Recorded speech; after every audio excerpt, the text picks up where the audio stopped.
Haia, Jimmy dwi, hanesydd a YouTuber, efo diddordeb mawr yn lle yn Gwerin Cymru. Weithiau mae digwyddiadau a phobl o gig a gwaed yn dod yn rhan o le yn Gwerin ardal, a dyna sydd wedi digwydd yn achos Mary Evans, neu Mari'r Fantell Wen. Dyma ddynas oedd yn bodoli, go iawn. Gafodd ei geni yn 1735 yng Geredigion o bosib. Yna nath i symud i Sir Fôn a wedyn i Sir Feirionydd ac, bod hi'n crwydro, ddi o gwmpas ar dydwy yn reit aml. Ond beth sy'n ddiddorol amdani ydy bod hi wedi arwain rhyw fath o cwlt neu sect efo hyd at 70 o bobl yn ei ddilyn hi. Oedd hi'n dweud fod hi wedi dyweddio efo Iesu Grist ac ar ôl hynny wedi ei priodi o. A gafodd hi a'i dilynwyr hyd yn oed neithiwr neu barti priodasol mewn tafandy i ddathlu. Cafodd yr enw Mari'r Fantell Wen am ei fod hi'n gwisgo mantell neu glogyn gwyn wedi ei wneud o wlanen. Mi oedd ei dilynwyr yn credu bod gen Mari rhyw phŵer ysbrydol a bod hi a Crist yn un. A felly bod dilyn Mari yr un peth a dilyn Iesu Grist.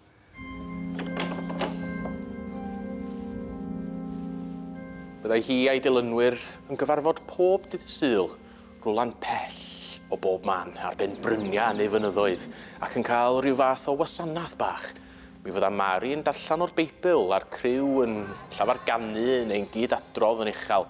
Ac wedyn yn dod lawr i ryw eglwys leol ac yn torri ar draws y gwasanaeth bob hyn a hyn.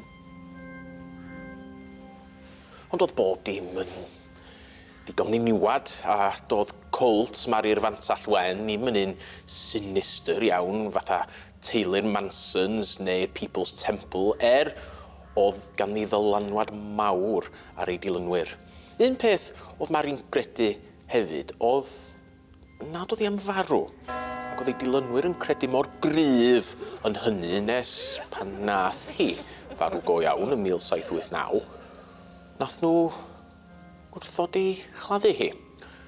O'n nhw'n disgwyl iddi effro.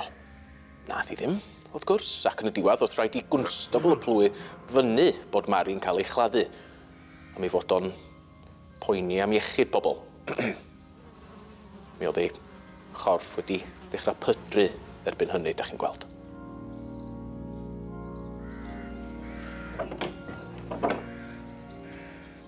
Yma yn eglwys Llanfihangel y Traethau gafodd Mari ei chladdu, a mae'r bedd dal yma. Efo Mari'r Fantell Wen wedi sgwennu ar ei chefn. Ar ôl iddi gael ei chladdu, cadwodd dilynwyr Mari rhyw ddarna o'i dillad fel creiriau, relics yn y Saesneg de. Ond diflannodd y cwlt yn fuan ar ôl iddi farw. Yna, trodd hi'n rhyw fath o ffigwr lle'n Gwerin. Oedd pobl yn cofio amdani wrth gwrs a'r ffaith fod hi ychydig yn eccentric, a dechreuodd ei stori gael ei adrodd i blant. Yn y pen draw, trodd Mari'r Fantell Wen yn rhyw fath o fwgan neu fwgi bo, a ffordd o ddychryn plant.